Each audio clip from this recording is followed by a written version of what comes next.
Hello, and welcome back to UXD Career Journey. I'm Ashlyn, and today I'm lucky enough to have Kassie Ingalls with me, who works in the user experience and user interface design field. So I'm going to be interviewing her about her journey in UXD and to learn more about how she got there and what a career in UXD can look like. So to start us out, can you tell me a little bit about your background and education? Sure. Thanks for having me, Ashlyn. So I studied marketing at the University of Colorado Boulder. I graduated in 2018. And after that, I worked in Australia. I worked for a large e-commerce company, also doing marketing. And when I was on the job there, I found out about UX. So I had found a master's program for that in Australia, but COVID had me basically made it so I had to leave. So when I came back to Denver, I started looking into other UX programs. So there was the option of a lot of like remote boot camps. I saw DU had one, and then there was also the international boot camp program that I did called Iron Hack. So I did my Iron Hack UX boot camp abroad in Portugal.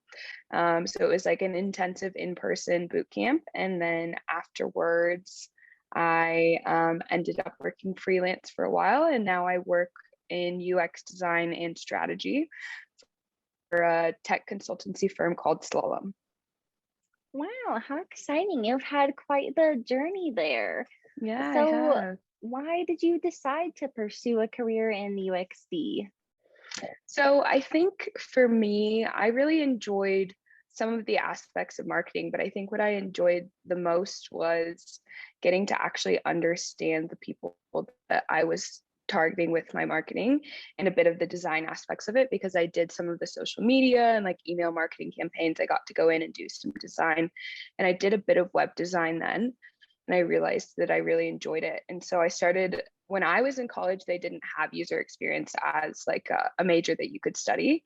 UX is something that's like really kind of grown within its own industry. It's not something that they were teaching a lot in schools unless you learned like human computer interaction, which really wasn't a big thing when I was in school.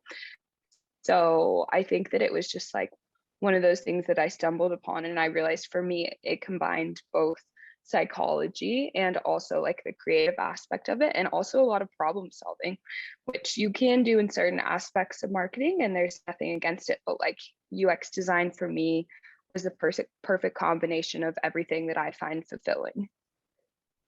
Yeah, that's a really exciting. Thank you for sharing that with me. And just another question I have are what are some of the important steps that you took to get where you are now? Yeah, so I would say my boot camp was huge. I know that there's a lot of different variety of types of certificates and boot camps that you can do. For me, I felt really lucky that it was in person, but there's absolutely no problem learning it remote because the majority of the UX field at the moment is remote as well.